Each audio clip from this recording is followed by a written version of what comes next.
Good morning, good evening, good afternoon, ladies and gentlemen, boys and girls. Welcome to Emergency Management Associates, coming to you from the Area Command, 392 miles west of Kitty Hawk Beach, North Carolina. We want to welcome everybody to our program tonight. I'm sorry for the mess-ups here. Something's going on with our computer. I have no idea. I will come to the head of it tomorrow morning, and it won't happen again. Folks, we've had problems all evening. We've been talking to surgery. We've been talking to NCWQ Rebecca. Several things going on. I want to tell you we're going to talk about earthquakes tonight. Yes, we are. I first want to talk about what has been going on over in California. That is the biggest thing we want to discuss tonight. Also, before I get going any further, last week, before Friday, we ordered some flowers to be delivered to Don Patoka's wife. These are the flowers that we ordered and that were delivered to Don Patoka's wife. We appreciate Don. We appreciated his wife. We loved his wife. We also watched his wife's funeral on TV last Friday evening after we left the air. But these are the flowers that we ordered from EMA, from me and all of you. We appreciate all of you who love Dawn. We appreciate all of you who are on our channel. We appreciate all of you. We love you all. But these are the flowers that we ordered for Dawn's wife, and they were delivered. I verified that they had been delivered to the chapel where Dawn's wife's funeral was. But I failed to show you these last Friday evening, and I apologize for that. But now we're showing them to you tonight. Let me tell you what's been going on over in Southern California. We've had a lot of storms, as you know. Okay? I want to show you what exactly has been happening. I'm going to show you San Diego, and then I'm going to show you Los Angeles. I don't know why this is doing this.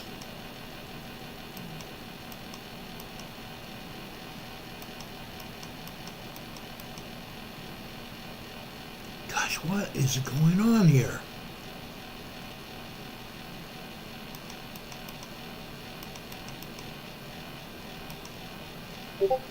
I don't know why Facebook is doing that, but I wanted to show you what has been going on in San Diego.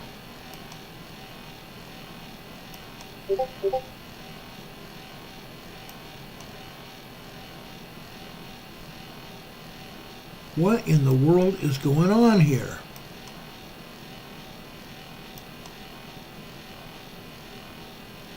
Okay, here it is.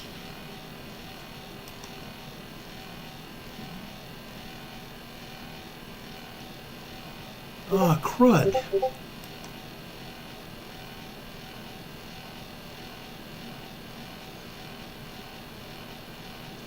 I don't have the sound for some reason. I don't know why it's not playing.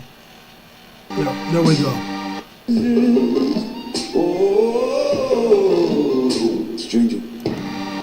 Okay, I'm not going to play that music, but this is La Jolla. This is in San Diego County, just north of San Diego City. This is the Marine Room Restaurant. You can see the intense waves pounding the shoreline there in La Jolla and pounding the Marine Room Restaurant and all the homes up and down the coastline in La Jolla. That is typical what we've seen here during this storm. It's not the ending of it though. Okay? I want to show you Ocean Beach. Okay?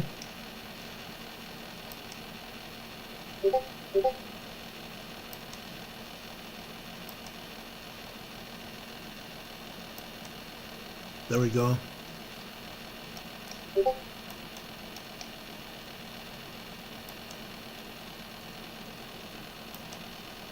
Why is it doing that?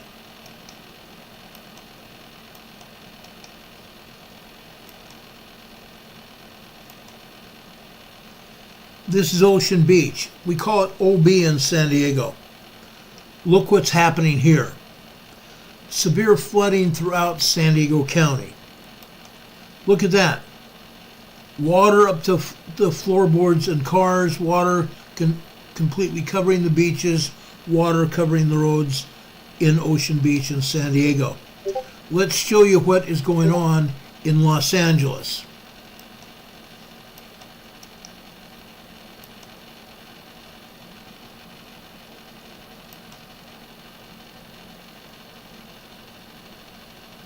I don't know why this is doing this. Doggone it.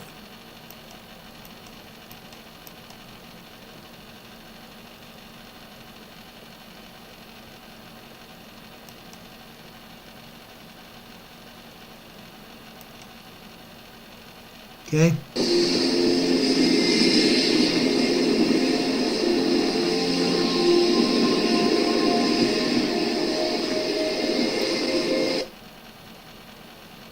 There's a lot of background music. I don't want to get a charge from YouTube for playing music. But as you can see, the parks and the landscapes are completely covered by water. Literally all over Los Angeles. There is a huge atmospheric river up and down the coast from Ventura County, even north of there in Santa Barbara.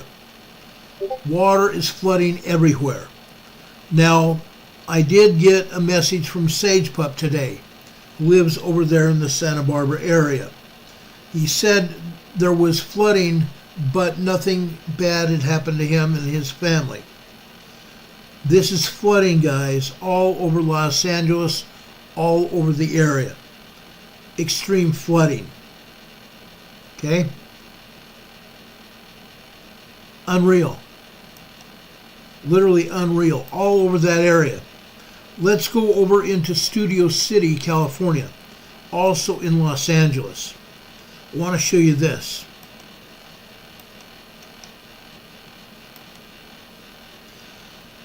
First off, what are we looking at?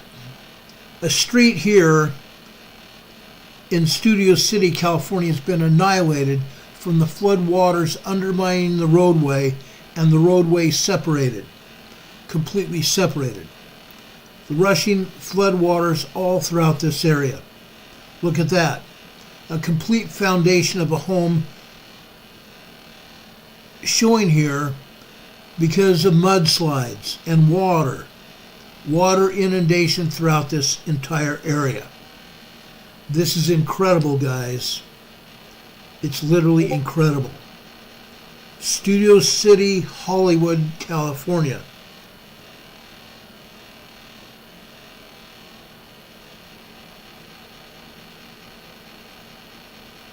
It's crazy. It's crazy. Let me show you another one here. This is another picture over in Studio City. This lady walking down the roadway past debris. Couldn't even get to their cars because of all the mud and debris that has come off the hillsides and come out of neighborhoods. Extreme danger, extreme demolishment of infrastructure throughout Los Angeles. And it didn't stop there. Over in Las Vegas, there was major flooding all over Las Vegas right now, going on today. It started Sunday, it continued through yesterday, and you can see the floodwaters today. This is absolutely nuts.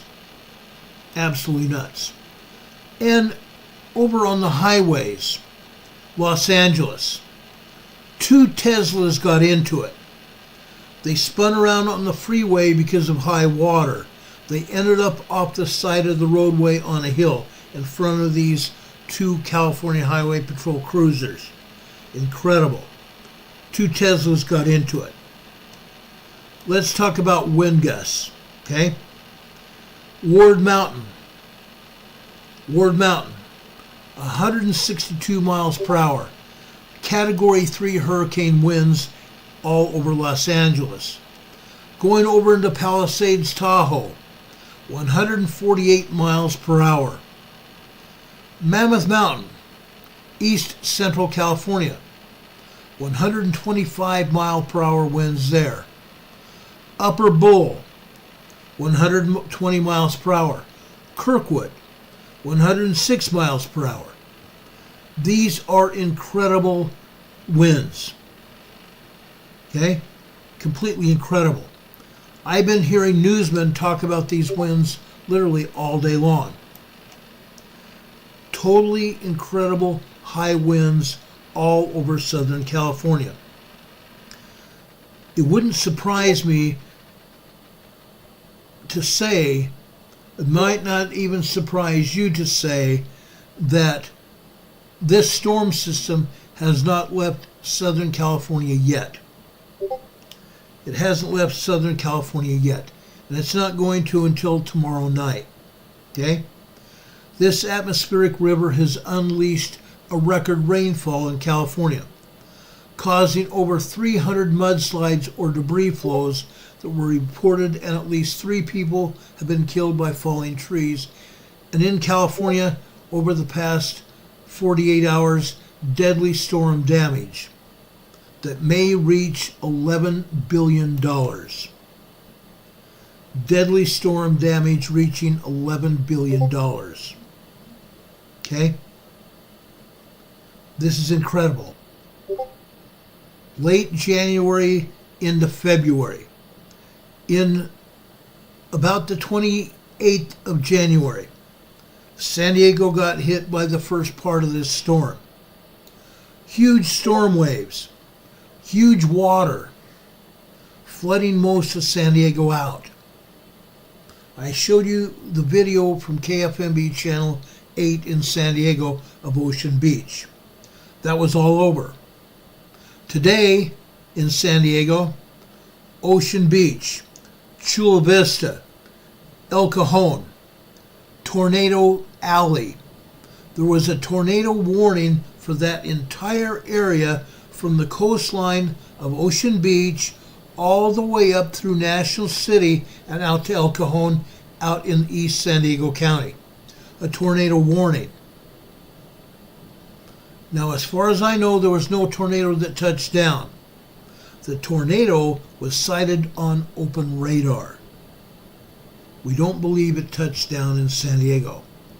But $11 billion in damage all over Southern California. Winds gusting up to 162 miles per hour in the mountains. Deadly and extremely active atmospheric river overtook California on Saturday through Sunday into now.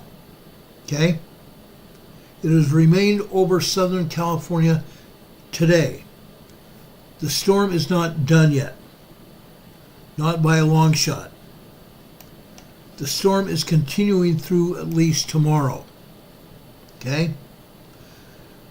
The storm that caused record rainfall, heavy snow and high winds that knocked out power to nearly 1 million people while snarling travel throughout Southern California out into the deserts near Las Vegas. More than 300 mudslides on Sunday led Gavin Newsom, the governor, to declare a state of emergency for 8 California counties, including Los Angeles and San Diego. Experts are saying that the preliminary total damage and economic loss from the intense storms and record rainfall in California this week will be between, like I show you, $9 billion to $11 billion. That's just this week. The storm is still impacting the most heavily populated part of California, and it's causing damage to homes, businesses, highly developed areas, well-populated areas, and infrastructure, including some of the most expensive real estate neighborhoods in the state. This is a preliminary estimate only, though, as the storm effects are going to continue to be felt and some areas of the state have not yet reported complete information about their damage, their injuries, and other impacts. On Sunday into yesterday, downtown Los Angeles recorded 7.03 to 9.93 inches of rain, half of their historical average total. Half of the historical average total in 2 days.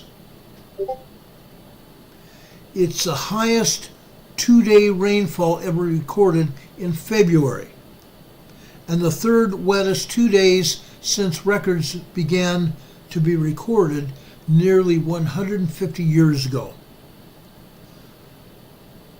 Northwest of downtown LA, several stations have reported more than a foot of rain as of Tuesday morning. Today, hurricane-force winds plagued the mountain areas from Los Angeles into the northern Sierras, including the 10,820-foot peak of Ward Mountain, where a gust of wind was clocked at 162 miles per hour. Other impressive wind gusts were reported Sunday, which included 148-mile-per-hour winds at Palisades, Tahoe, 125-mile-per-hour winds in East Central California at Mammoth Mountain, like I reported. In the higher elevations of the Sierra Nevada, 3 to 6 feet have already hit, and there's another 3 to 6 feet of snow expected. 3 to 6 feet of snow have already fallen on the Sierra Mountains, and another 3 to 6 feet of snow are expected, threatening road closures, avalanches, and blizzard conditions. At lower elevations, winds were not as extreme, but they were unusually high across a wide area. Falling trees, knocking out power to over 900,000 people Sunday night. As of Tuesday morning today, heavy rain was still falling from San Diego to Bakersfield. Rain is supposed to linger across the Inland Empire down through Orange and San Diego counties. These areas will likely see additional flooding impacts through at least today into tomorrow. This afternoon, pockets of thunderstorms were still developing. That in and of itself could bring heavy additional rainfall, and additional disturbances are expected to arrive tomorrow night. Additional disturbances, thunderstorms, and the possibility of local tornadoes. With a moist onshore flow of moisture that is expected to occur through at least tomorrow night, we expect rain showers to persist until at least tomorrow night, maybe into Thursday. Any additional rain will also aggravate flooding conditions all over Southern California. Dry weather is likely by Friday as a high-pressure system builds in offshore. As the California atmospheric river, as that storm continues to pivot into the southwestern United States starting tomorrow. Heavy rain will also have the risk of flash flooding in areas of Arizona, throughout Nevada, over into Texas, Oklahoma, and up into Nebraska. Heavy mountain snow occurring in the mountains of Nevada, Utah, and also Colorado. The dangerous California storm is hammering southwestern United States, including Vegas and Phoenix, Arizona. As the California atmospheric river continues to peak, people need to be aware of what's going on. Be locally aware of where you're at. and what you're doing. As police stated last night, if you don't have to go out tonight, don't. Again, if you do not have to go out after dark tonight, don't. Stay put. These storm conditions are still deadly. The winds are still high.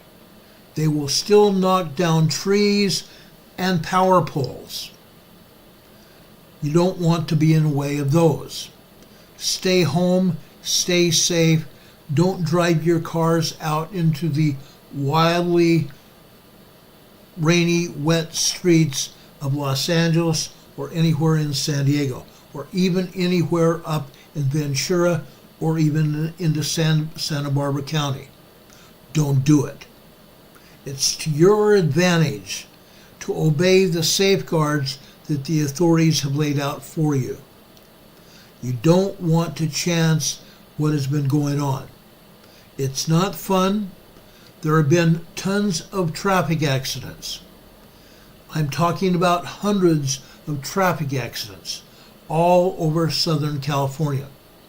Property damage is into the billions of dollars, not just on the ground but into vehicles as well. It's better to be safe than sorry. Okay?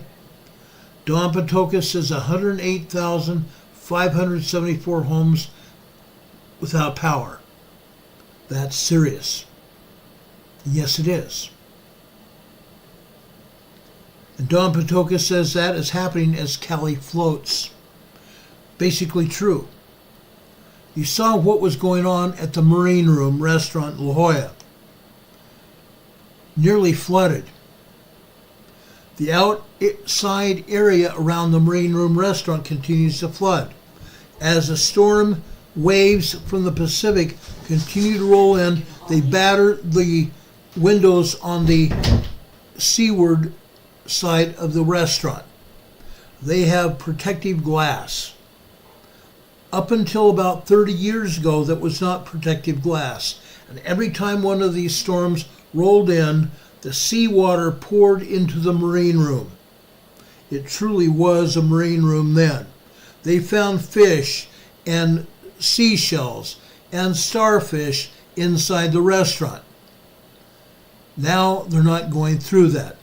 But some seawater is still getting into the restaurant from the front doors of the store. Right next to it is the La Jolla Country Club. It's a great big beautiful hotel complex. And that area is also getting nailed right now. The area of Ocean Beach to the south of San Diego, getting nailed. National City, getting nailed. Like I said, from Ocean Beach up into National City, which is just south of the city of San Diego, out into the East County of San Diego County into El Cajon. Tornado warning earlier until about 12:36 p.m. this afternoon. That's pretty bad. Okay? Why am I talking about it? Not necessarily just because I used to live there. I'm very familiar with that territory. And some of you live in those areas.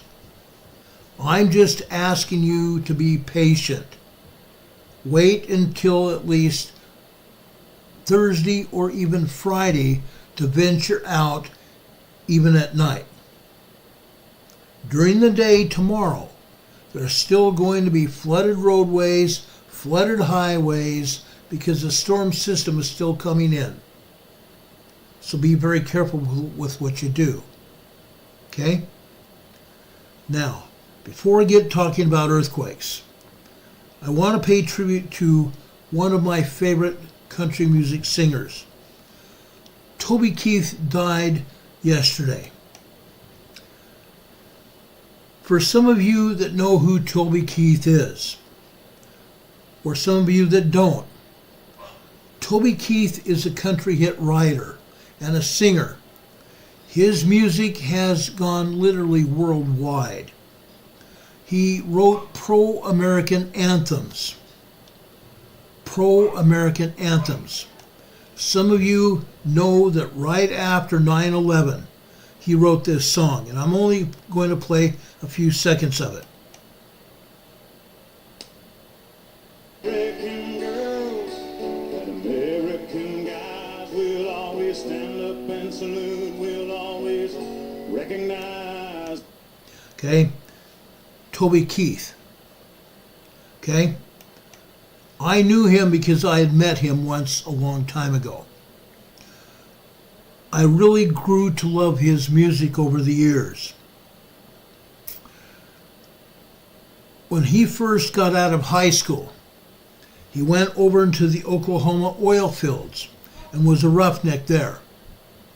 He made good money, but he didn't save much of it. It wasn't until he went on the road with his band that he started earning money and learned to save it, learned to know what to do with his money.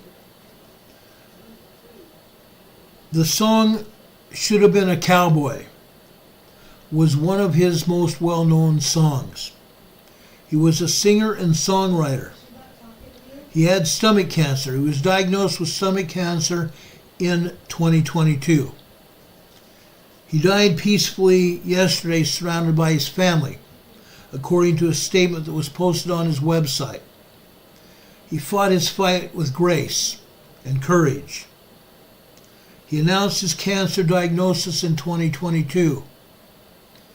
He was told 2 years ago he had stomach cancer. He was treated and battled it for 2 years. He tried not to even let people know what was actually going on with it. He announced it, but he was treated for it and still went out on the road. He took to the stage this past December in Vegas and poured out his heart during his 3 concerts that he performed. Throughout the cancer treatments, Keith continued to perform. Most recently, like I said, playing in Vegas, 3 different concerts. Then he went home to be with his family for Christmas and the holidays. Toby Keith was 6'4". The singer broke out in the country high years of the 90s, writing songs that his fans loved to hear. Over his career, he publicly clashed with other celebrities. He clashed with journalists and politicians. He even pushed back against record executives who wanted to smooth out what they called his rough edges. He was known for his overt patriotism on post-9/11 songs like "Courtesy of the Red, White, and Blue," and boisterous bar tunes like "I Love This Bar" and "Red Solo Cup." "Red Solo Cup" went viral. Whenever country fans went to concerts, they always put their drinks in red Solo cups as an honor to Toby Keith.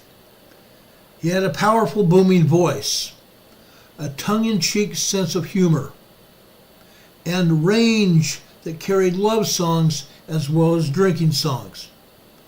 His 20 #1 Billboard hits were "How Do You Like Me Now?", "As Good as I Once Was," "My List," and "Beer for My Horses," a duet he sung with Willie Nelson, one of my favorites.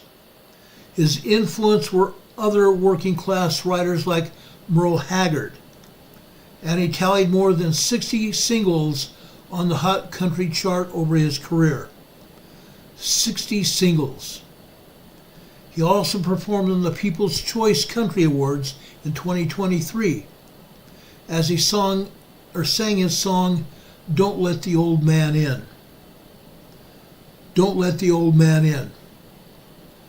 That was his tribute to fighting his cancer. He said last year, "Cancer is a roller coaster." In an interview that aired last month, he said, "You just sit here and wait on it to go away. It might never go away." He passed away yesterday surrounded by his family. Like I said, I saw him in concert one time. I saw and heard him perform on the Sean Hannity show. Toby was a man's man. He loved his family and he loved his country. Toby Keith, dead now at the early age of 62 years old. I pay my tribute to Toby Keith now. God bless you, Toby. I do hope to see you at some point in the future. We love you. Your music is legendary. You've touched many hearts throughout the world. God bless you, my friend. God bless you, and we will see you in the near future. God be with you until we meet again. We love Toby Keith.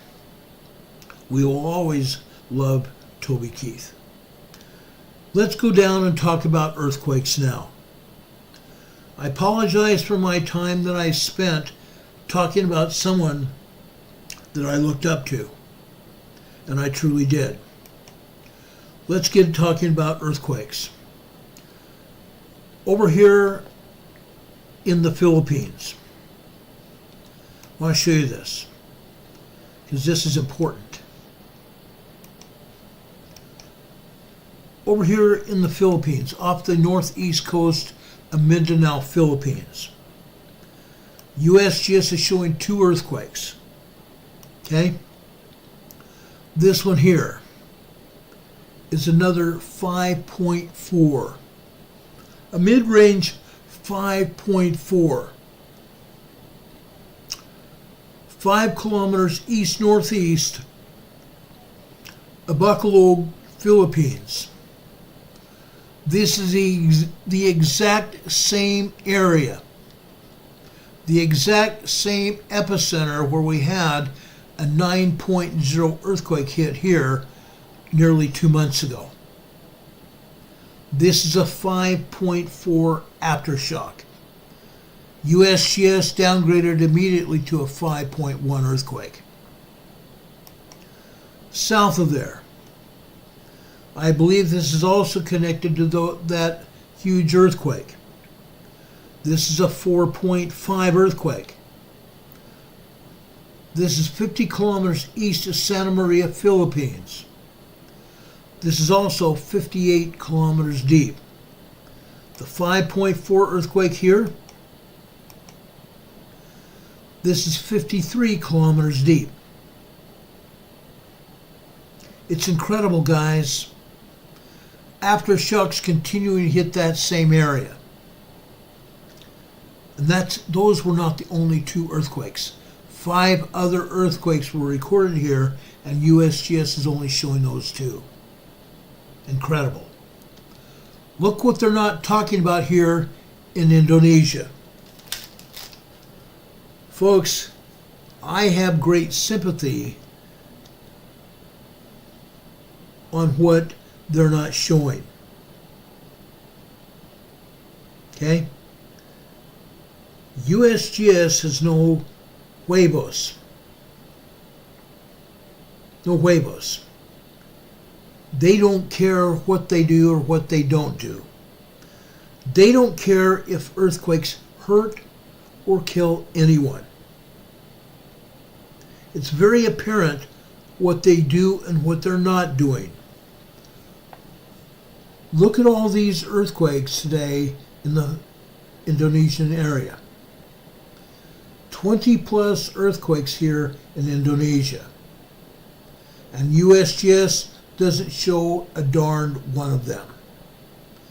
20 plus earthquakes in Indonesia, and they don't show any of them at all. At all.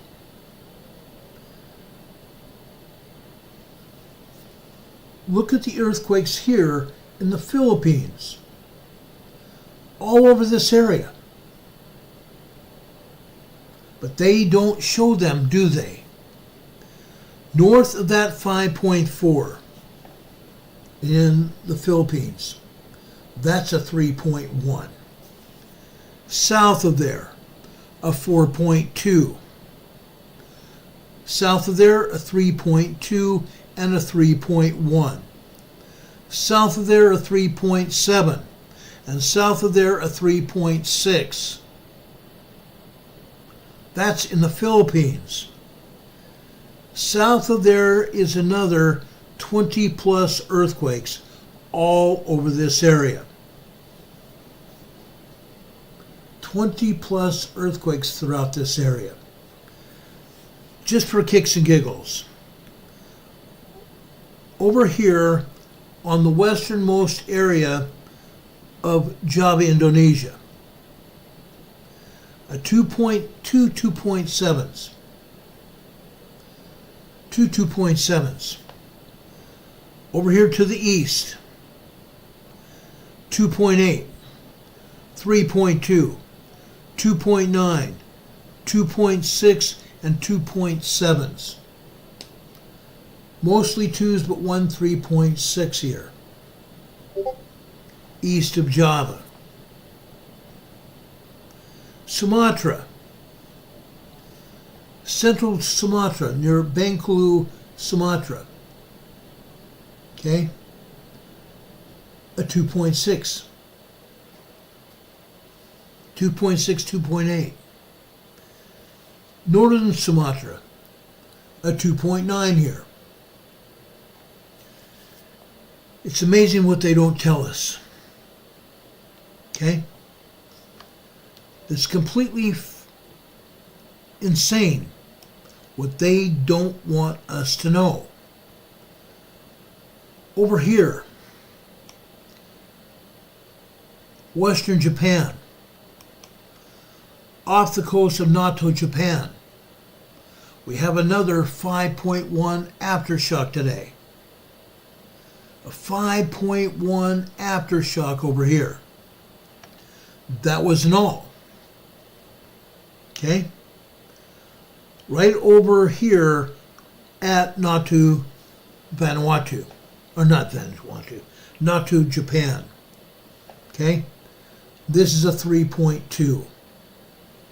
Right next to it, another 1.9. 3 aftershocks from an 8.4 earthquake. The aftershocks are continuing. USGS shows 1. There's 3 there. But let's back this out. Let's back this out. They're showing 1 earthquake southeast of Japan. Over 153 kilometers east-southeast of Shinmachi, Japan. But that's not all, folks. There's more. Toyota Aichi, Japan. Okay? Folks, that is another 3.4 earthquake.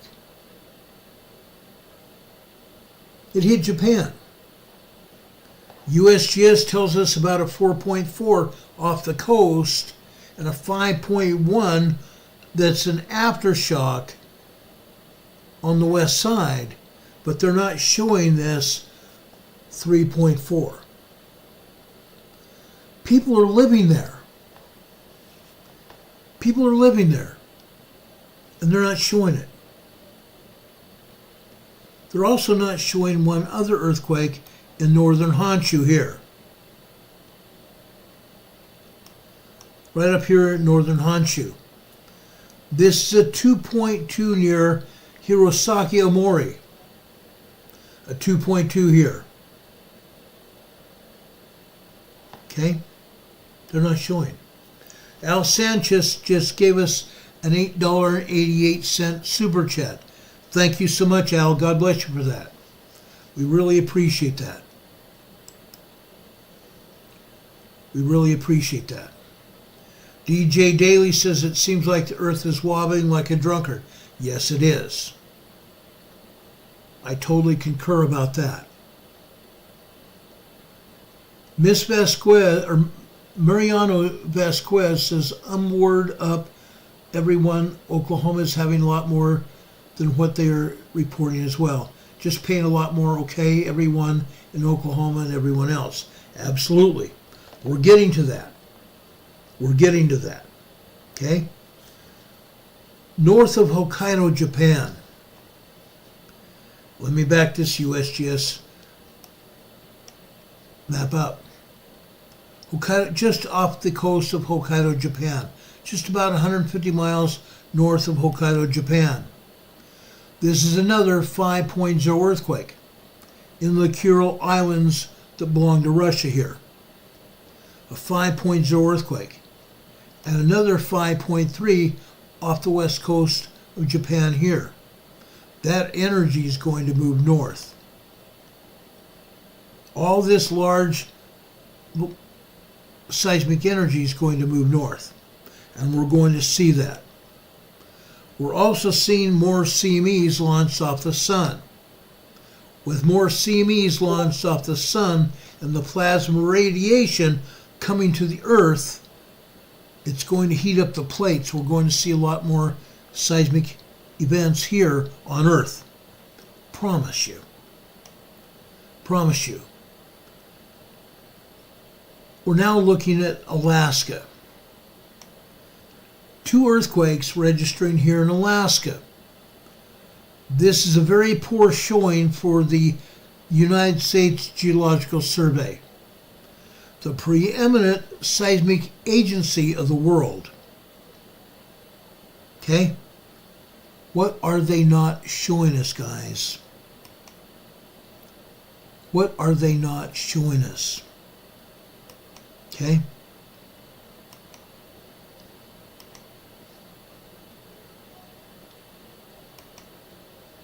Look at this. Look at the earthquakes here. And these are not the only earthquakes either.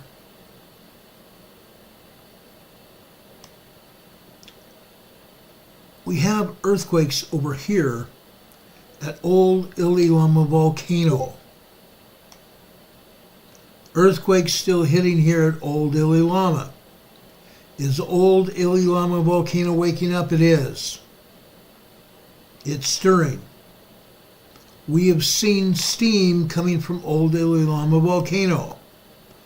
This is a 1.2 tremor here, right at the summit of Old Ililama Volcano. Just off from the summit is a minus 0.1 This is not a tremor, guys. They show it here as a minus 0.1 earthquake. It's above sea level. That's why they say it's a minus 0.1. It's not a minus 0.1 tremor. It is an earthquake. Old Ililama Volcano. Over here on the northwest side of the volcano, a 0.4 microquake and another 0.1 microquake. I'm not even going to tell you what USGS is saying where these earthquakes are, because USGS has screws loose.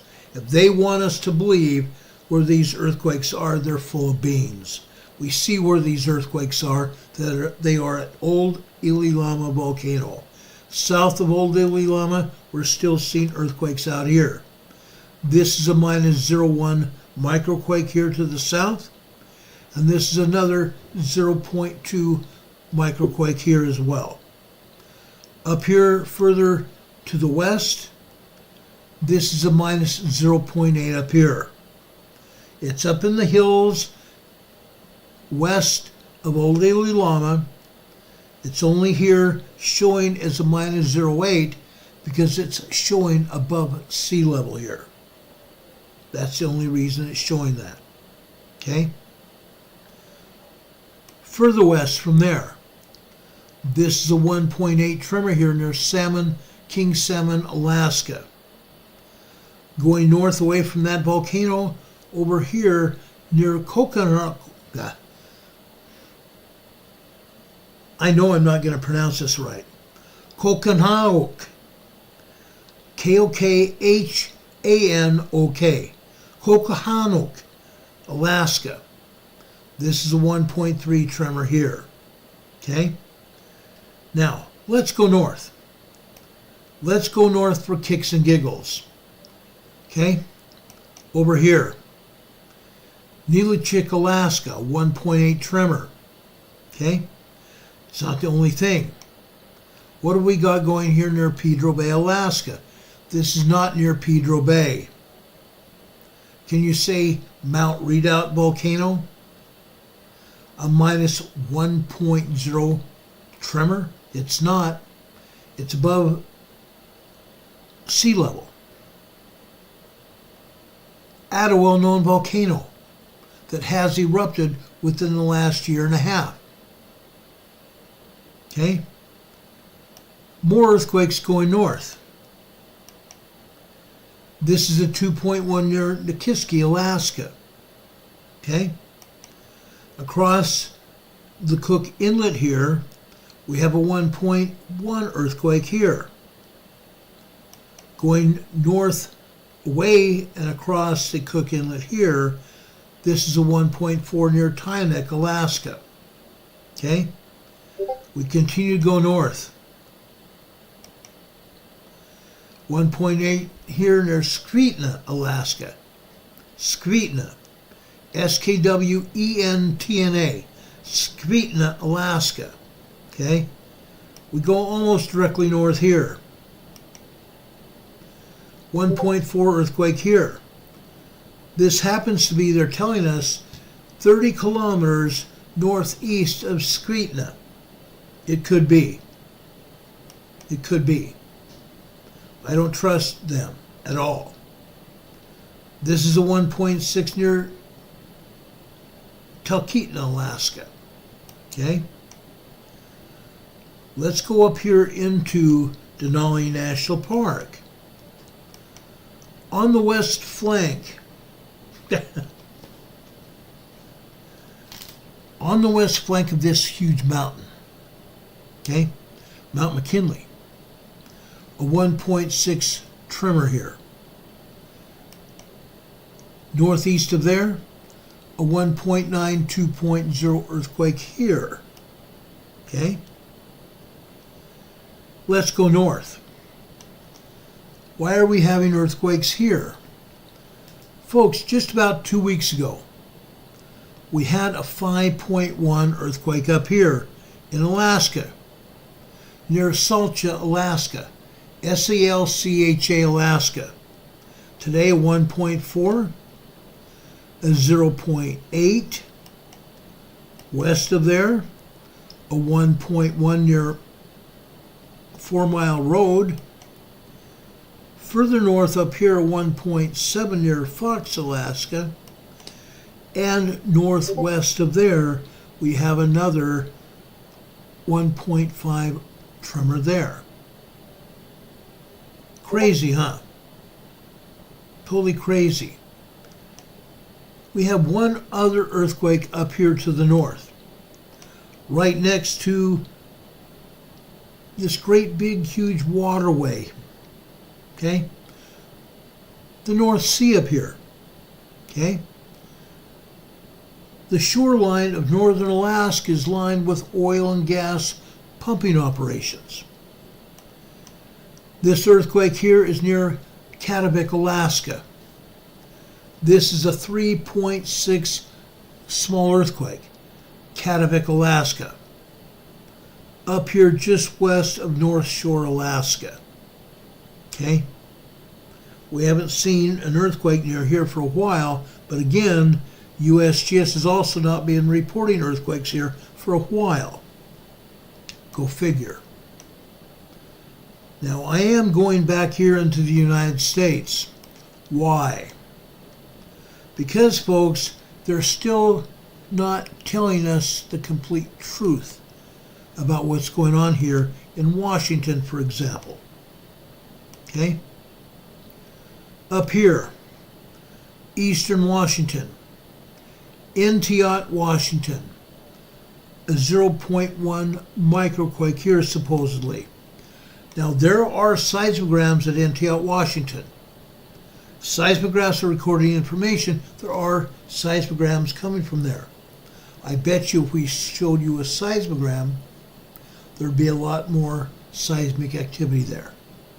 You can most assuredly know that. Tomorrow, I hope to show you seismograms from here in Washington to show you exactly what's going on.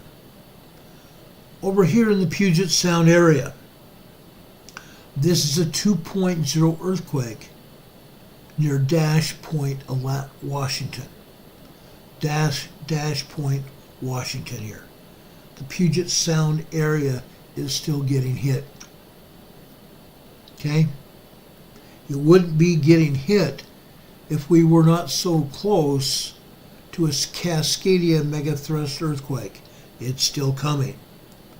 Mount Rainier, folks. Mount Rainier, the USGS is only showing one seismic event. A 0.1 microquake here at Mount Rainier. Folks, there are so many 0.1 microquakes here at Mount Rainier, it's surprising that the USGS can't just come clean and shower Mount Rainier with bunches of microquakes and earthquakes. Earthquakes hitting here. 2.5s, 3.5 earthquakes still hitting Mount Rainier. And they don't want us to know about it, obviously. Going further south here to Mount St. Helens, they're pointing out that we have an earthquake here. A 0.8 microquake here at Mount St. Helens, and one other seismic event right down the mouth of Mount St. Helens. This is a 0.3 microquake. Why are they not reporting the earthquakes? We're going to show you earthquakes tomorrow night. Okay? They're still not showing it. What's up with that? I'm appalled. I'm truly appalled that they cannot show us what's going on. We go further south into Oregon. When I saw this earlier today, I shook my head. Just after 8 o'clock, USGS was showing us a 1.4 tremor here. Wilhelmina, Oregon, a 1.4 tremor. Insane. This is insane. Earthquakes all the way down here in California. Of course. These earthquakes here are in the mountain range here just south of Clear Lake Volcano. Okay? The geysers. The geysers here. You see a good swarm of earthquakes here in the geysers. The geysers here is a geothermal facility where men have drilled into the upper magma chambers of the Clear Lake volcano here to the north. They drilled into the upper magma chambers here to pull steam from the volcano. To pull steam from the volcano. Why? Because the steam powers turbines that are set out here in the geysers area. The turbines generate electricity from the steam for 4 different energy conglomerates, including Rocky Mountain Power and Pacific Gas and Electric. Those are just 2 of the energy conglomerates in this area. Okay? Now, I was hoping to show you, and sometimes I get lucky and actually show you a turbine complex. But I don't think they're going to let us see. There's a building here that you see. That is not a turbine complex per se. It belongs to the geothermal facility here, but it's not turbines. When we see turbines here, we're going to see banks of turbines. Sometimes upwards of 2 or 3 different banks of turbines. We're not going to see them here. but we're seeing other earthquakes here in this area. Each of these earthquakes here corresponds to a drill point, a great big long hole in the ground where men have drilled into the ground to reach the upper magma chambers of the volcano. When seismic energy finds these drill points, these holes in the ground, it fractures the rock in these holes. These holes become man-made earthquake faults. Man-made earthquake faults over here in the geysers. This large conglomeration of earthquakes happens every day. Not just one day, but every day throughout the week, all week long. Okay? That is 100 miles north of San Francisco Bay, almost directly east of there. This is Esperado, California. It's a 1.6 tremor here. We go south towards San Francisco. This is on the Calaveras Fault. This is a 2.2 earthquake near Brentwood, California. Not to be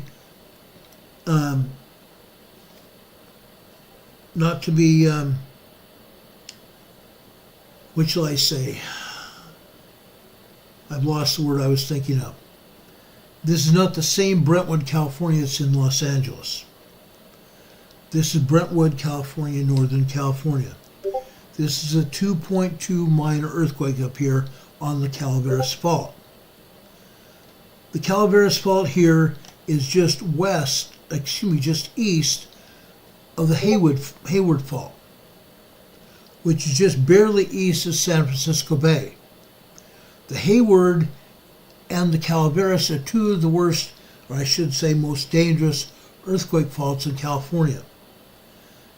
Not to be outdone by the San Andreas here. This is Interlochen, California, a 1.3 tremor. This is on the San Andreas. This earthquake to the east, San Martin, California, a 1.1 tremor here on the Hayward Fault. Further south, this area is on the Hayward Fault as well. Hollister, California, with a 1.3 magnitude tremor, and also a 1.9 2.0 earthquake, also in Hollister. Further south, this is the Pinnacles on the San Andreas Fault, a 2.3 earthquake. Down here, this is the earthquake capital of California, Parkfield, California, right on top of the San Andreas Fault. A 1.2 tremor here and a 2.6 minor earthquake here. The earthquake capital of California. One day soon we're going to have to do a special on Parkfield, California. It's famous. They have had more earthquakes here in Parkfield, California than any other place in California. Thus they call it the earthquake capital of California. Okay? I'm backing it out so you can see what's going on. Okay? We go further out here to the south and east. This is Bodefish, California. This earthquake is north of the Garlock Fault. It's also a volcanic field. Bodefish, California is a volcanic field, and this is a 1.5 tremor out here. East of there, Searles Valley. This is a 1.1 in Searles Valley, a tremor. And this is a 0.5 also in Searles Valley, a microquake out here. Now I'm coming down the coast here. We don't really have any earthquakes here until we get further south from Santa Barbara. This is Tarzana, California, just north of Los Angeles. This is a 1.6 tremor. I'm showing you this here because they are not showing much of any seismic activity here. Yet, we've had a ton of rain. We've also had some tornadoes here. Usually when we have heavy rainfall like we've had here, we at least should have earthquakes here as well. Because the meteorological events that happen here usually promote earthquakes as well. We're not seeing it here. We're not seeing any of it at all. Over here we have another red earthquake that just happened. Red means it just happened. This is in the San Bernardino Mountains in Idlewild, California. This is a 1.0 tremor. We go further south on the San Jacinto Fault, the Anza Gap, the Anza-Borrego Desert area here. Anza-Borrego Desert is a state park here in California. The Anza-Borrego Desert usually has a bunch of earthquakes, and it still does. Okay? 0.8 here, 0.7 there, and a 1.2 here. Further west, Lake Henshaw again. Almost daily now we have earthquakes here at Lake Henshaw. Lake Henshaw is on the Elsinore Fault here. Those earthquakes to the east are on the San Jacinto. So here, Lake Henshaw, a 1.1 and a 0.7 at Palomar Mountain, at the observatory. Right near the observatory there in San Diego. Palomar Mountain is at over 7,000 feet. So they probably have seen snow from this storm. The snow level got down to 4,000 feet. So most assuredly, they got snow. Going further south, on the San Jacinto, Borrego Springs, a 1.8 tremor. This is a 1.3 also in Borrego. We go south from here. This is on the Elsinore as well. Ocotillo Wells. Ocotillo Wells. Further south over here into the Imperial Valley. This is the Imperial, California.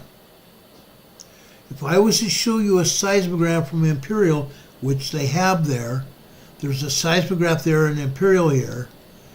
This shows a 1.4 tremor. I bet you dollars to donuts that they have had more than just one 1.4 tremor and a few earthquakes as well. I hope to take a look at earthquakes here tomorrow night. But that wasn't the only one here in the Imperial. Up here to the north, good old Brawley, California. Brawley, California. Brawley is just west of the San Andreas Fault here. I might also say that the San Andreas Fault here can be called the Imperial Fault. Once the San Andreas Fault enters the Imperial Valley way up here, it is deemed the Imperial Fault. Brawley here has many seismic zones all over the Imperial Valley. They call it the Brawley Seismic Area, or the Brawley Seismic Region. A ton of earthquake faults all over the Imperial Valley here. Not to be outdone by the large earthquake fault, the San Andreas Fault here. But here we have in Brawley a 2.0 earthquake here. Okay? So at least they're showing some earthquakes here. Not all of them, but some of them. Go figure. Go figure. I'm appalled about what they don't show us. Okay? I really am. I'm totally appalled. Down here in the Gulf of California, this is a 4.4 earthquake on the San Andreas Fault here. The San Andreas Fault runs all the way north off the Northern California coast, where it links up at the triple junction with the Cascadia subduction zone and the Gorda Escarpment. Way down here, we also have earthquakes on the San Andreas Fault. It runs all the way through through Southern California, through the Brawley area, through the Imperial Valley, all the way through northern Mexico, out in here to the Gulf of California, and we still have an earthquake here. A 4.4 moderate earthquake here. They had this as a 10-kilometer deep earthquake, 6.2 miles deep out here. Now, we're not showing any more earthquakes here in Mexico. However, we've had a large earthquake down here in Central America. Okay? A big earthquake here. This is a mid-range 5.5 earthquake down here, 58 kilometers southwest of La Libertad, El Salvador. 58 kilometers off the coast of El Salvador. This is a very large earthquake. Anything from 5.5 to 5.9 is considered to be a very large earthquake. That's what we have down here. Another earthquake just off the coast of Panama here is another 5.0 earthquake here. The 5.0 earthquake, this one is 21 kilometers southwest of El Cortizo, Panama. Just a large 5.0 here. Now, it's in the hills here. It's the hills here in Panama. There probably aren't too many people living in the hilly area. This is not a well-traveled area. Okay? I'm just telling you, it's not a well-traveled area. And in fact, people that come through here from the United States or any other place here in Central America have to traverse these hills, and it's not easy. Most people, if they have vehicles, will leave the vehicles over here in the coastal area of Panama and have them shipped to South America, because this is not a very well-traveled area. And there are gangs and drug cartels that frequent this area. It's a very dangerous area. Okay? Just telling you. I have friends that transferred their vehicle in Panama and had it shipped over into South America so they could drive all the way down into Argentina. And now they're back here in the United States. Now, they're not showing any earthquakes at all over here in South America. They're showing one just off the coast of Venezuela. This is also a 5.0 earthquake, but no other earthquakes here along the western coast of South America. What a crock. What a crock. There are 18 other earthquakes that we know about here in South America. There's one off the coast of West Chile, the West Chile Rise. This is a moderate 4.6 earthquake. A moderate 4.6 earthquake. Going over here into Puerto Rico, you can see several earthquakes here. One earthquake that is an aftershock of an 8.0 and an 8.4 earthquake that hit here 4 years ago. Yes, this is an aftershock. This is a 2.4 earthquake, and this is north of Indios, Puerto Rico. A 2.4 earthquake. North and west of there, this is also a 2.4 earthquake. This is San Germain, Puerto Rico. northeast of there in central Puerto Rico. This is a 2.2 earthquake here. I don't believe this has anything to do with the two 8.0 and 8.4 earthquakes that hit here in southwestern Puerto Rico 4 years ago. Further out here to the southeast, this is a 2.2 earthquake here. This is 5 kilometers north of Patillas, Puerto Rico. Okay? Again, this has nothing to do, I don't think, with the earthquakes that hit in southwestern Puerto Rico 4 years ago. Those were man-made earthquakes, by the way. We talked about those in the past. Okay? Let's go over here into Europe. Okay? USGS is not showing us but one earthquake. One other earthquake in southern Greece. I'm going to tell you, folks, there are a lot more earthquakes over here in Europe. A bunch of earthquakes in Europe. Why are they not showing us? Because they don't believe they have to. They don't believe they have to. Up here, just off the coast of northern Iceland, there is an island here. It's called Grimsey. Grimsey. There is a 2.4 earthquake just off the coast of the island of Grimsey. Okay? Right up here in northern Iceland. I want to show you that because they frequently have earthquakes there. Now, I'm going to go over to Scandinavia next. Okay? There are a bunch of earthquakes today in Scandinavia, and one earthquake just north of there. This is a 1.4 in the Barents Sea, north of Finland. A 1.4 earthquake north of Finland over here in the Barents Sea.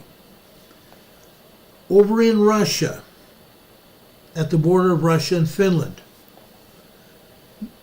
Oh, darn it. There's a 2.1 earthquake right here at the border of Russia and Finland. Let's go over into Sweden. Okay? Västernorrland, Sweden. Västernorrland, Sweden. Way up north in Sweden. This is approximately, and I'm just going to tell you because I used to live there, this is west of Umeå, Sweden. West of Umeå, Sweden. A 1.9, 2.0 earthquake over here, just west of Umeå, Sweden. Okay? We go south. This is in Dalarna County, Sweden. Dalarna County, Sweden. This is a 1.20 earthquake here. This 1.20 earthquake in Dalarna, Sweden is in a highly publicized area of Sweden. In Dalarna here, they make Swedish horses. Swedish wooden horses. Okay? They're famous for it. They're famous for it. This is Dalarna, Sweden. Dalarna, Sweden. It's a beautiful area. And if you've ever seen a Dalarna hest, it's gorgeous.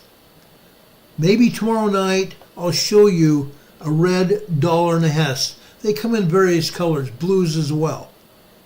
But they carve these horses, and they hand paint the horses, and they're absolutely beautiful. Basically, toy horses. But folks, we have 4 minor earthquakes over here in Scandinavia. This happens to be the most earthquakes we've seen here in Scandinavia in recent years. Okay? Yes, we've had occasional earthquakes there in the area. Northern Spain. This is Folgoso, Spain. I thought I was going to leave us. 1.7 tremor in northern Spain there. Okay? Let's go over in the Canary Islands. Okay? This is off the coast of Tenerife, Canary Islands. This is a 2.6 earthquake there off the coast in the Atlantic Ocean here. Okay? Just off the coast of Tenerife, Canary Islands. Going further out into the Atlantic, over near just east of the Mid-Atlantic Fault area. Okay? Let me back this map out. I want to show you where these earthquakes are, because USGS is not talking about them. Go figure. We have two earthquakes over here. Okay? There are islands here. These islands belong to the Azores. Okay? First off, this is a minor 2.4 earthquake here. Just east of there, also in this area, is a 1.6 earthquake here. This is a 1.6 earthquake here. Now, I've zoomed in here to show you these islands here. This long island that you see here has a volcano. It was evacuated about a year ago because there were so many earthquakes on this island. They had to totally evacuate the island because they thought the volcano was going to erupt. It did not erupt, and in fact, the earthquake stopped. Okay? Just telling you a story of what happened here. They had to evacuate an entire island because of earthquakes. We're showing you earthquakes that they have not shown you here, right? Right. No earthquakes showing in Spain, no earthquakes showing in the Azores, no earthquakes showing here in the Canary Islands. They're not showing us any earthquakes here in France. What a crock that is. Look at the earthquakes here in France and over here in northern Italy. Let's look at these over here in France first. 2.4. 2.4. South of there is a 2.2. South of there, near the Rhone in the Alps of France, we have another 2.2 and another 2.2. So we have we have three 2.2s here in this area of France, as well as this earthquake up here at 2.4, France. Okay? Just north and east of there, Switzerland. Doggone it. Here's a 1.6. I'm only going to tell you about the other two earthquakes, a 1.0 and another 0.7. Okay? Microquakes. We go north into northern Italy, 0.8. Here's a 0.8. Okay? East of there, we have two earthquakes, another 0.9 and a 0.7 here. They're not showing any of these earthquakes, are they? Over into the Alps of Italy, at the French-Italian border, we have a 2.5 here. 2.5 there. Marseille, France, at the border of France and Italy. Going over into northern Italy. Romagna, Italy, 2.5, 2.2, and a 1.0. Three earthquakes there. More earthquakes than that. 20 plus earthquakes even right here. Probably close to 40 earthquakes here in this area. Central Italy. I'm not going to hit on every one of them, but They're all in the ones. 1.0, 1.2, 1.2 Umbria, Italy.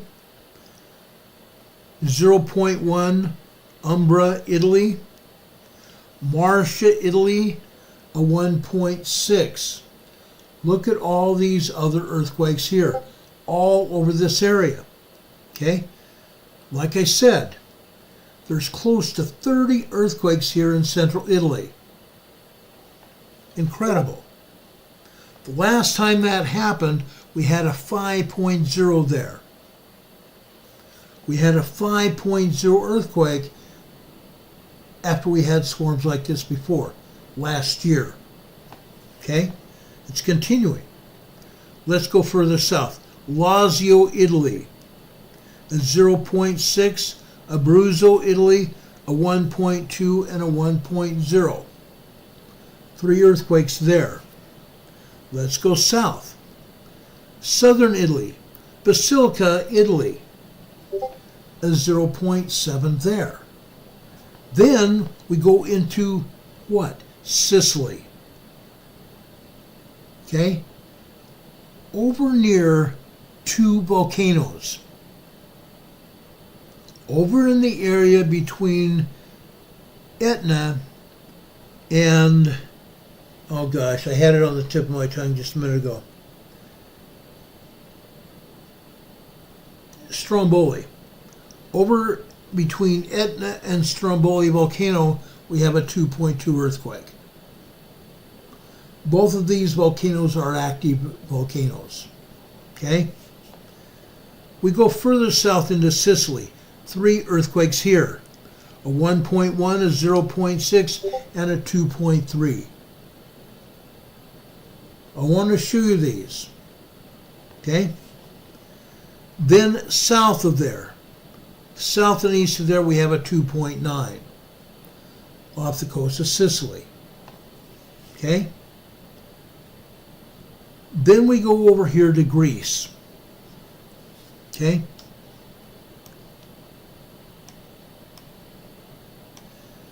We go over here to Greece.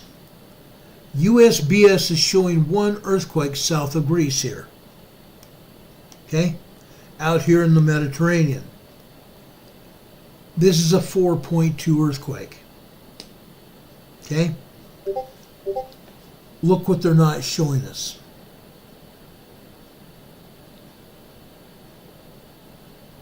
They're not showing us all those earthquakes.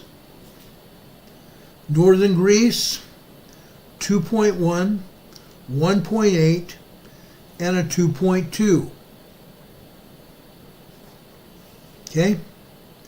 We go south, near the Aegean Sea, a 1.6, a 1.3 here, on the western Aegean Sea area.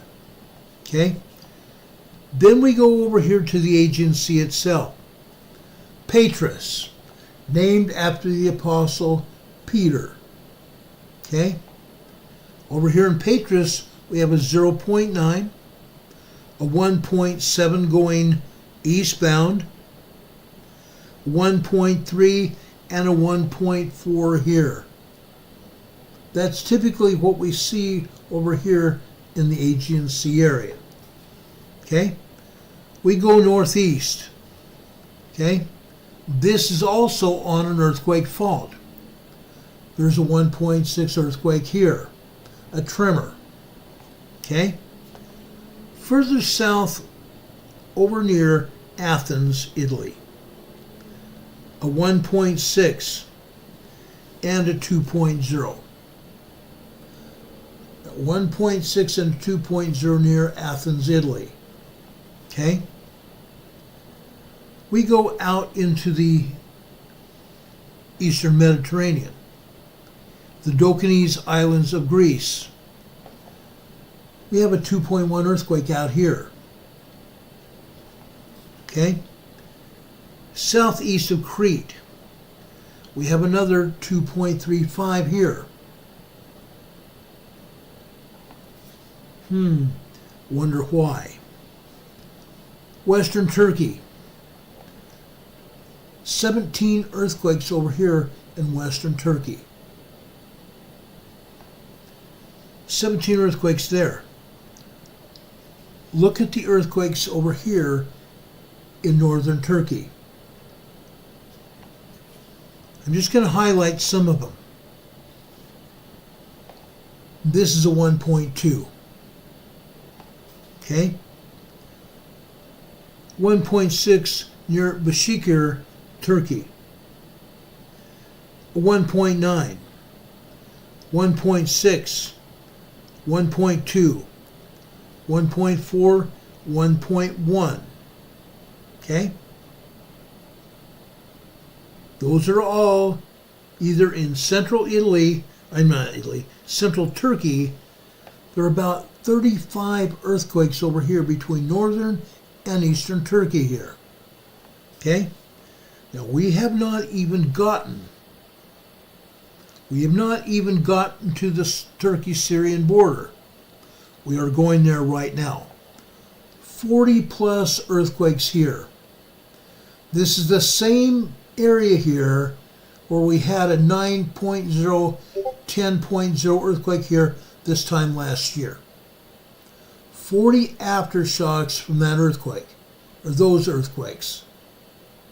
They had over 5,000 earthquakes in this area. 5,000 earthquakes starting with foreshocks and aftershocks of the 9.0, 10.0 earthquake here in this Turkey-Syria border region. Incredible numbers. Earthquakes happening all over this area. 1.3s, 2.4s, 1.0s, 1.7s, 1.8s, 2.3s, 2.8s, 3.0 earthquakes all over this area here. 40 plus earthquakes here in the border region of Syria and Turkey, where we had major earthquakes here last year at this time. All over that area. Going over into western Turkey, 1.3 and another 2.9 in the Turkey-Iranian border area here. 2.9 there. Let's go down into the Zilla district of Saudi Arabia. We have a 4.4 earthquake right here. A moderate 4.4 earthquake here in Saudi Arabia. We haven't seen too many earthquakes here until recently. This year. Okay? Now, remember us telling you that the earthquakes were continuing in Zhejiang, China. We had 6.5 earthquake here in Zhejiang, China just a few weeks ago. More earthquakes still happening here. Okay? More earthquakes still happening. Today, a large 5.0 earthquake hit here in Afghanistan. And more earthquakes happening here in Juhada. 4.3, 4.3, 4.3. Over here in the border region between Afghanistan and China, a 2.4. Earthquakes are still happening all over this area, guys. All over this area. Further south, Pakistan, a 4.2 earthquake here in Pakistan. Go further south over here into India. India, a 1.5 earthquake here, a tremor. We don't often see tremors here in India, but that's what we're seeing here today, a tremor. And I'm very surprised we're only seeing tremors in India. Usually we have full-blown 3.5 to 4.5 earthquakes here in India. But only just a 1.5 earthquake over here off the northeastern shore of India here. Right here. Okay? Amazing. I think it's truly amazing. Okay? Now we've shown you what has happened. literally around the globe. USGS says there's 226 earthquakes worldwide. So far, I think I've shown you close to 500 earthquakes worldwide. So USGS is only showing us maybe 1/3 of the earthquakes. Maybe. And they haven't shown us everything. They're not going to. They're just plain honestly not going to. Now I want to go over here into the New Madrid seismic zone. Yesterday on the eastern side of the New Madrid seismic zone, they told us about an earthquake that happened in Tennessee. That's all very well and fine. Good old Tennessee. Folks, let me tell you, this is crazy. This is insane. They tell us about an earthquake over here in Tennessee. Yet what they're not telling us is that there's many other earthquakes there as well. Folks, let me show you seismograms from yesterday. And then I'm also going to show you seismograms from today. Okay? It's interesting how they will only tell us what they want us to see. They told us yesterday about a 1.5 tremor in Tiptonville, Tennessee. This is what the seismogram looked like last night, yesterday morning. Look at all the earthquakes we had in Tiptonville, Tennessee. All of these vertical lines are earthquakes. They're not just tremors. Each one of these vertical lines represents an earthquake, not just tremors. Okay? Let's take the top of this line here. The top of this line is 12 noon yesterday. 12 noon yesterday. Look at these earthquakes. They go off the chart. Each one of these individual lines are earthquakes. Anywhere from 2.0 to up to 3.0 earthquakes. Each one of these individual lines represents earthquakes. Anywhere from 2.0 earthquakes to 3.0 earthquakes. The longer the lines you see here, the larger the earthquakes. No, we did not have any large earthquakes here in Tiptonville, but they certainly are at least 2.0 to 3.0 small earthquakes. 2.0 to 2.9 are minor earthquakes. Yes, we're seeing minor earthquakes here, but looking through this seismogram, we're hardly seeing any white here. If this was a paper seismogram, the white would be the background white of the paper. The colors here are reminiscent of earthquakes hitting literally every second. Every second. Now, no, these are not all 3.0 earthquakes hitting every second here in Tiptonville, Tennessee. There are some 3.0s though, small earthquakes. Minor earthquakes 2.0 to 2.9 usually cannot be felt except for very sensitive people. But 3.0s can be felt and are felt. This was yesterday afternoon, all afternoon into last night. Down here at the bottom, you're seeing what I'm saying, what we're showing you at the top. The earthquakes here are more than just tremors. They're going off the chart here. If the earthquakes are going off the chart, they're at least 2.0 or larger earthquakes. And look how close they are together. These earthquakes are back to back to back shaking. back to back to back shaking.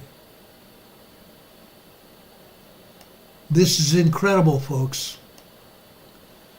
This is where USGS said there was one 1.4 tremor yesterday during the day.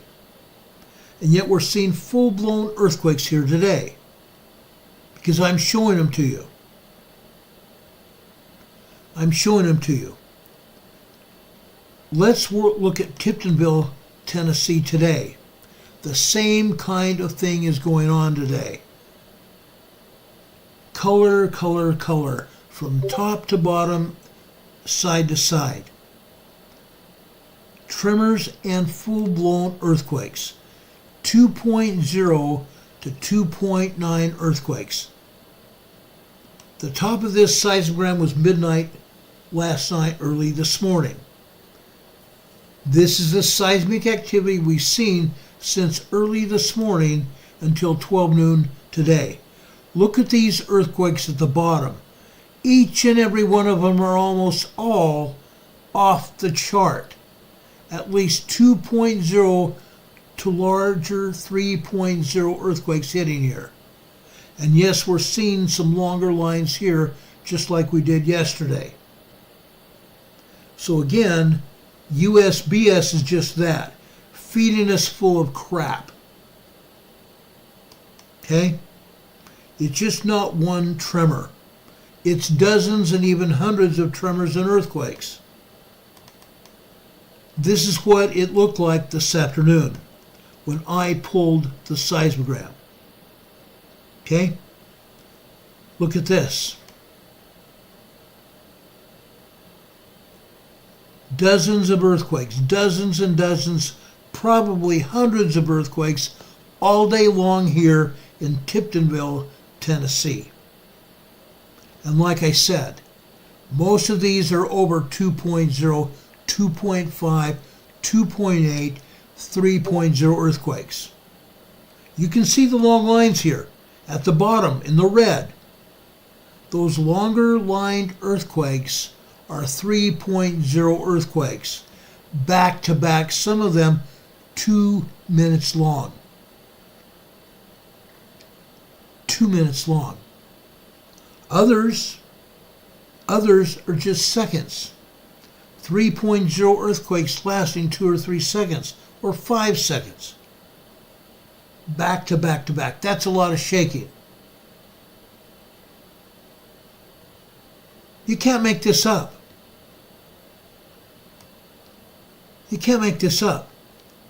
They show us one earthquake, and there's dozens, if not hundreds of others. Okay? Tiptonville, Tennessee, yesterday and today. Now, there's something else I want to show you here. Okay? There's something else that I think we need to see here. Okay?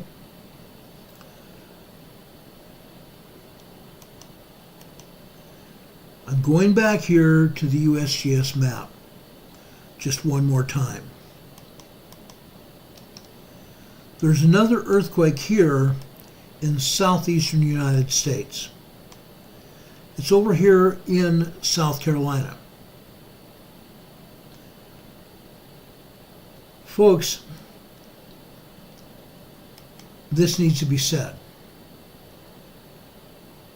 They're calling this a 1.7 earthquake, a 1.7 tremor, 6 miles south of Lugoff, South Carolina.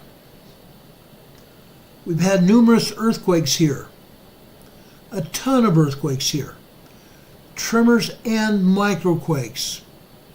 We've had minor earthquakes, 2.0 to 2.9 earthquakes here as well. They're saying this is a 1.7 tremor. Would you like to see the seismogram for this earthquake here? This is even more interesting.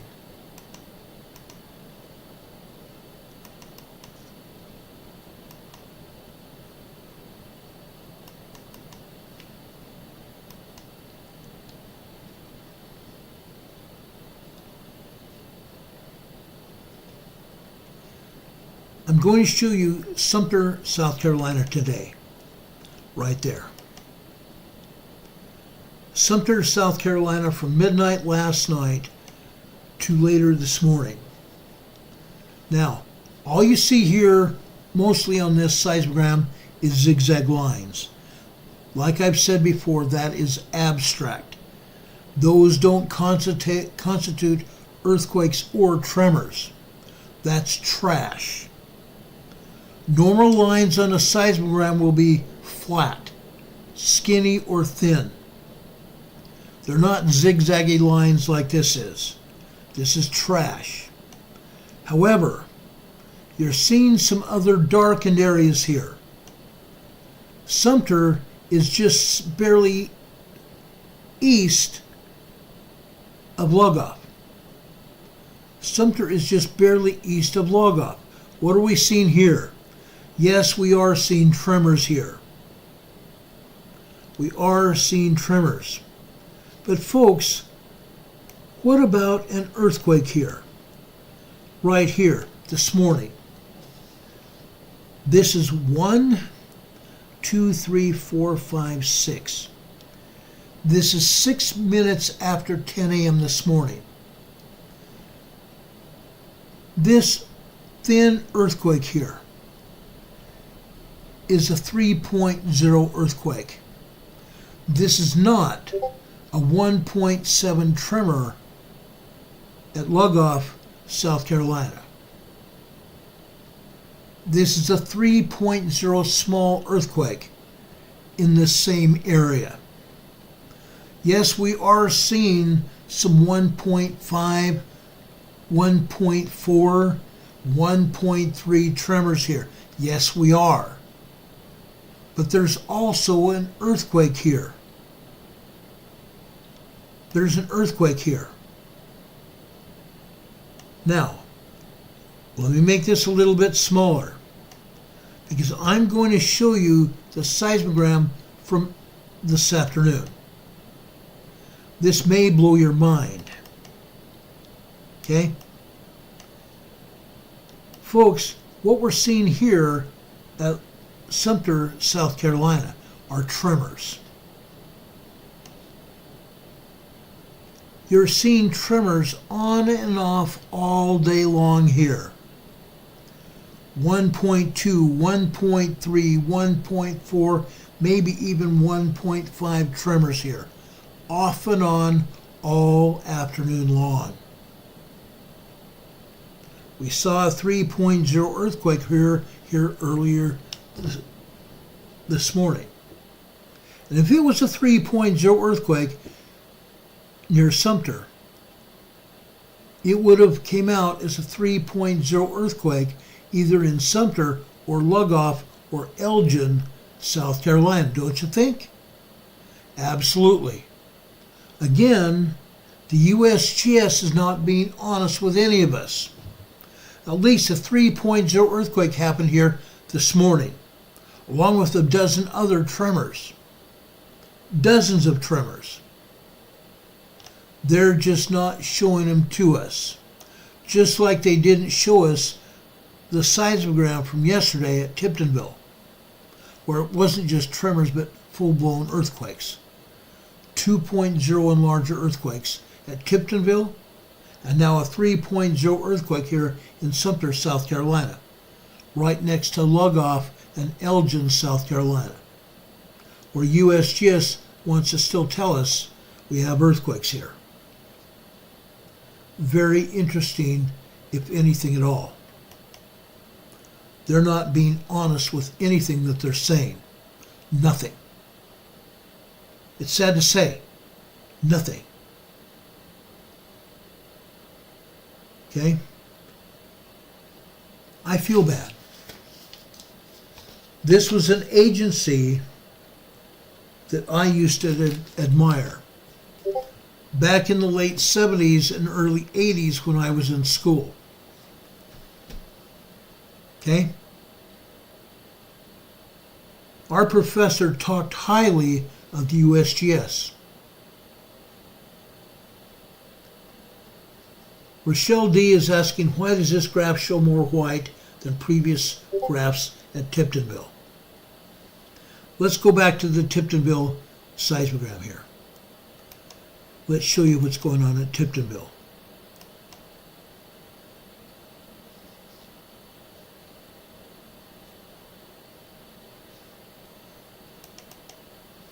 This was Tiptonville, Tennessee, yesterday. I see more color here than I see white. I see a lot more color here than I do white. Up at the top on this seismogram, the black line at the top is last night, or actually not last night, it was Sunday night, Monday morning at midnight. However, after midnight is when all this seismic activity started. Okay? Earthquakes. Earthquakes, guys.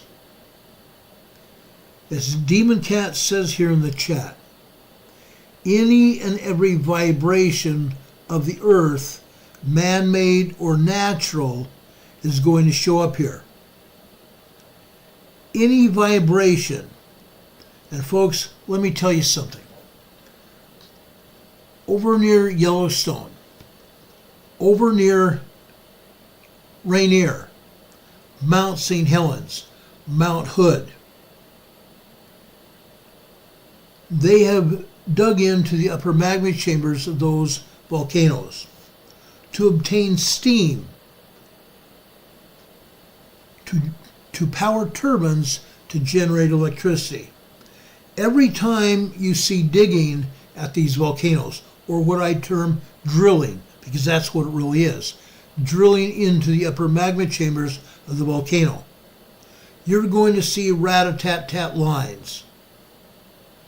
That's not what we're seeing here. These are actually earthquakes. Each vertical line here represents a seismic event, earthquake and or tremor.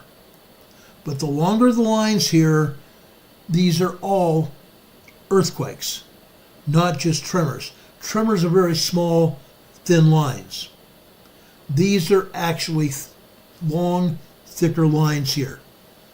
These are earthquakes here. Juvie Joe's asking, how do the farm animals react and birds? Anyone? Oh yeah, the animals do react. I've seen earthquakes all around the globe. When the birds feel an earthquake, they start taking off even before humans would feel the quake. They take off into the air. They're startled, and they start talking to each other, squawking. I've seen that happen. Other farm animals start mooing, start dancing around, are very uncomfortable when the seismic energy hits. Dogs and cats also react to earthquakes. Recently, we saw a cat in South America react to an earthquake in Venezuela. The two cats were sitting next to each other on a bed in Venezuela, and the earth started shaking. And one cat took off. The other cat looked straight up and started looking around. But the other cat took off and hid under the bed. Animals do react. Birds, all kinds of animals do react. Some animals get so shook up that they start running around all over the place. Roxy Trim is here. Roxy, I appreciate you being here, by the way. She says, when your animals start getting restless, anxiety's building in them, they're telling you then that something's going to happen. Birds, the same thing. Absolutely. Demon Catman just talked about a 5.3 in the Santa Cruz Islands over in the South Pacific. A large 5.3 earthquake. Rochelle D says this chart from Tiptonville looks very concerning. You better believe it is. And for the United States Geological Survey yesterday to report only a 1.7 tremor, they're not looking at the entire picture, or they're refusing to show it to us, as I just did. I told you I couldn't wait to look at the Tiptonville, Tennessee seismogram, because I knew what it's going to happen. Because this seismic energy has been happening at Tiptonville for over 2 weeks now. 2 weeks. Small and minor tremors and small and minor earthquakes have been happening all around Tiptonville for 2 weeks now. Unreal. Demon Catman is here in the chat saying Mindanao, Philippines just got hit by another 5.2 large earthquake.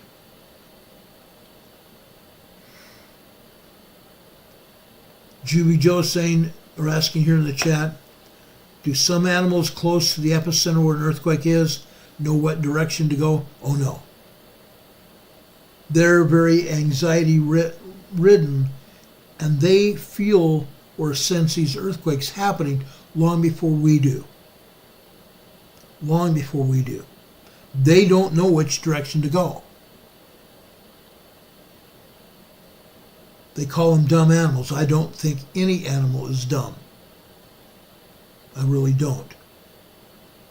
This is serious. This is very serious.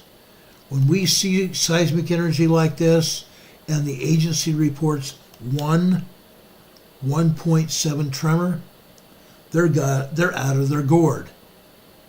They are out of their minds. They're really out of their minds. Okay? I don't understand how the agency could even purport to say there's only 1.7 tremor when the entire seismogram is full of color like this. Because each individual line, each individual vertical line here represents an earthquake and or a tremor. Earth movement. Earth movement. This is the eastern side of the New Madrid Fault. And you can better believe it's not the only place where there is seismic energy occurring on or near the fault. Okay? Garrison Tells is saying they panic just like humans. Oh yeah, they do. Sometimes worse. I have actually seen a video of a cow running smack dab pell-mell into a fence. The fence shakes. The cow fell. Yes, animals get shook up. It's no small wonder that this happens. Okay? Any other questions here? These are good questions. Juby Joe says, follow the birds. Oh, yeah. Oh, don't we wish we could? That would be wild. Follow the birds. Oh, yeah. Take off right now. Take off right now. Absolutely. Does anybody have any other questions?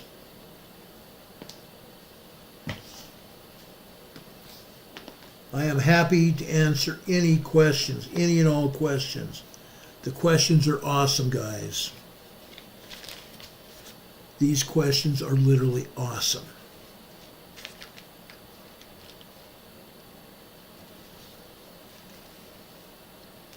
If you guys don't have any questions, let me go on here. I'm going to end this program here. It's very late. It's almost 10 o'clock here. I came on very late at 8 o'clock. I didn't mean to come on that late. I had every intention of being on at 6 or just after that. Then things got out of hand. But folks, we've talked about a lot of stuff. Don't expect the storms off of Southern California to stop even tonight or tomorrow. These storms will continue off the coast of Southern California for at least tomorrow, Wednesday night, into Thursday morning. After Thursday morning, the clouds are going to start to clear. The storm will move off to the east. Like I said, over into Nevada, Utah, Colorado, Nebraska, Oklahoma, and Texas, and Arizona. Arizona is going to get knocked out with rain. They have been getting hit very bad. Okay? Rob 52 says not much rain in Arizona today. That's good. I'm glad to hear that, Rob. I'm very glad to hear that, considering all that rain over in San Diego yesterday and today. It's incredible amounts of rain. But it doesn't mean it's not going to happen. Please batten down the hatches.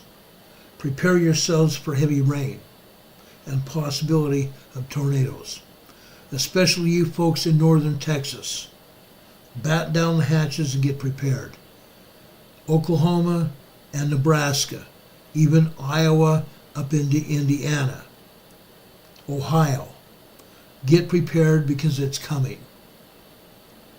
We're going to start seeing rain here Friday into Saturday, and they're saying it's going to be heavy. So get prepared, guys. Get prepared. Miss Vasquez say, yay, it's about the same in Oklahoma. I'm glad to hear that. Juby Joe says, but don't birds have a preemptive sense? Yes, they do. Maybe they're giving you 30 minutes. It's possible.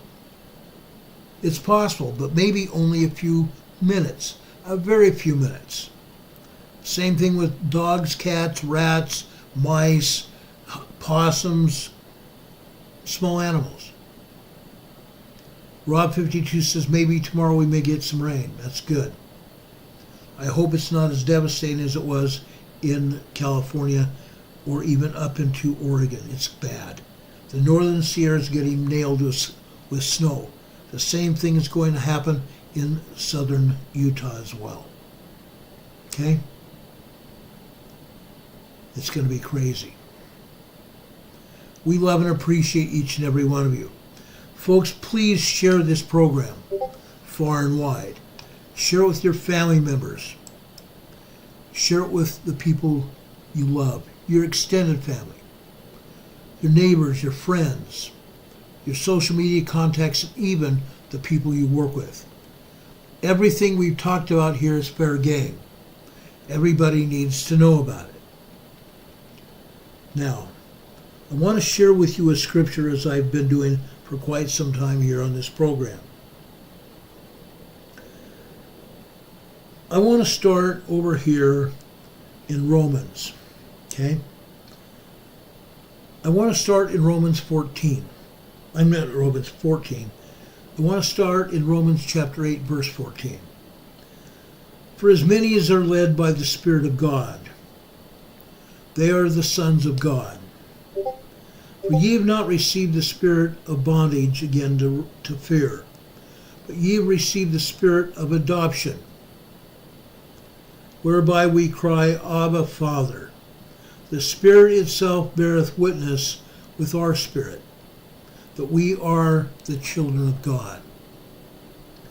And if children, then heirs, heirs of God, and joint heirs with Christ, if so be that we suffer with him, that we may be also glorified together. For I reckon that the sufferings of this present time are not worthy to be compared with the glory which shall be revealed in us. True. True. I'm going to hop over to verse 28. And we know that all things work together for good to them that love God, to them who are called according to his purpose.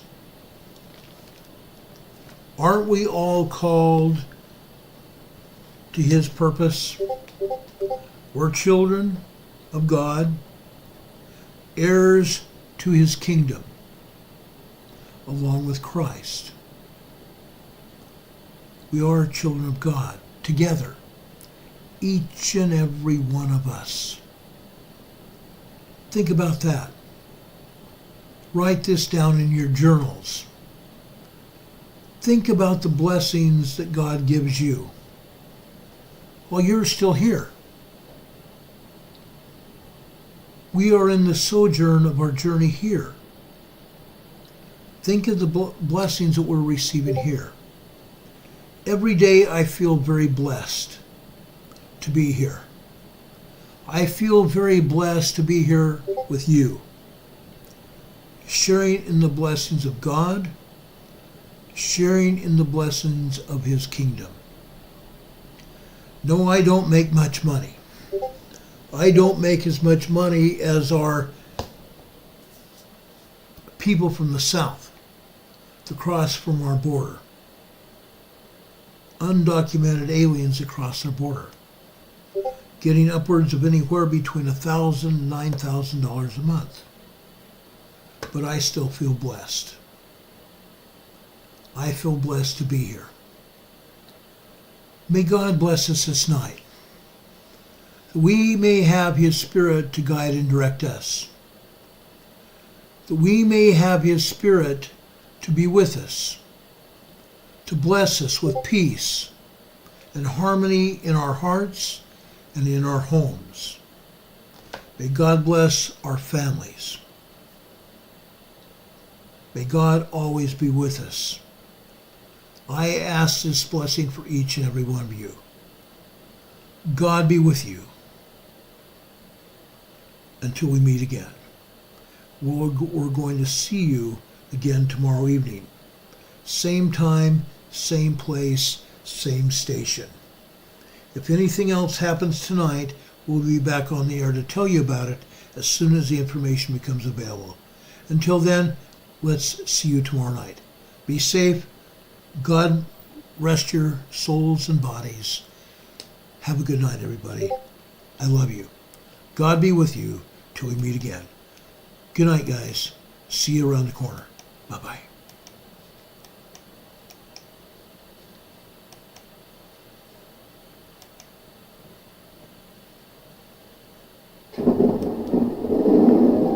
Good evening, folks. This is Ron Tyler with the Emergency Management Associates.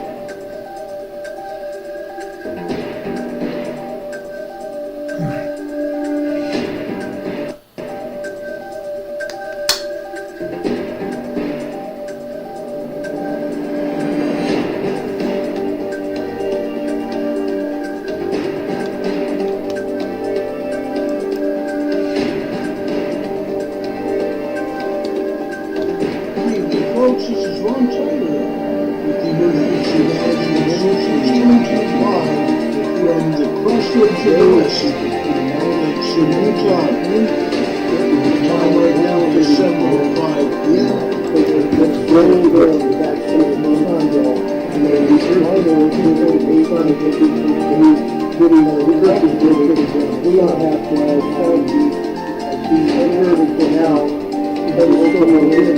Also